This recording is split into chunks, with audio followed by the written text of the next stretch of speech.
काय ऐश्वर्या मॅडम, हा गाडी पुन्हा बिघडली. काय झालं काय? बघा, चेक करा काय झालंय. करतो. आजकाल तुझी अपॉइंटमेंट मिळणं खूप जास्त डिफिकल्ट झालंय दादा. खूप मोठा झालायस तू.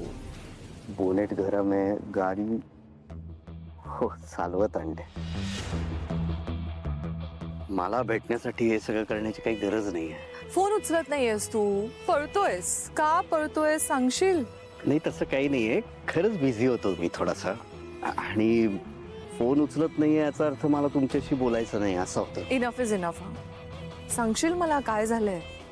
बोल काहीतरी. 200 रुपयाचा खाडा झाला ऐश्वर्या मॅडम. व्हिजिटिंग चार्जेस मध्ये 200 रुपये. Just hold.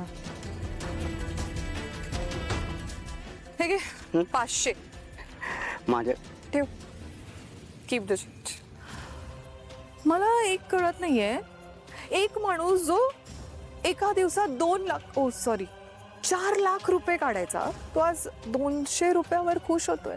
नाही म्हणजे अचानक तुझ्यात एवढा मोठा बदल कसा काय आला हाच प्रश्न पडलाय मला.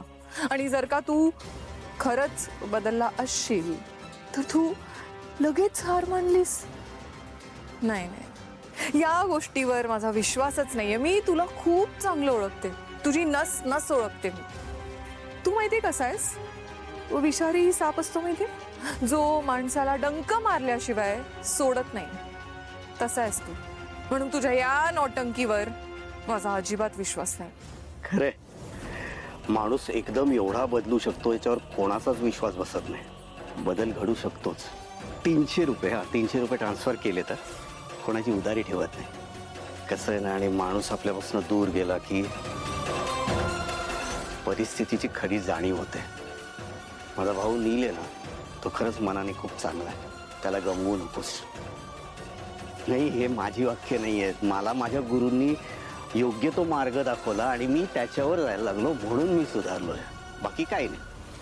तुम्ही एक का नाही करत? माझे जे गुरुजी आहेत ना, ज्यांनी मला मार्ग दाखवला, त्यांच्याकडे का नाही येत?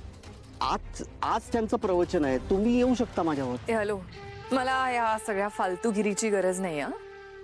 सुधारायची गरज तुला आहे ना. डोकं तुझं ओपन व्हायची गरज आहे, माझं नाही. तू सुधारलास ना, तुला मिळाला ना तुझा मार्ग, जा त्या मार्गावर. या आता. हो.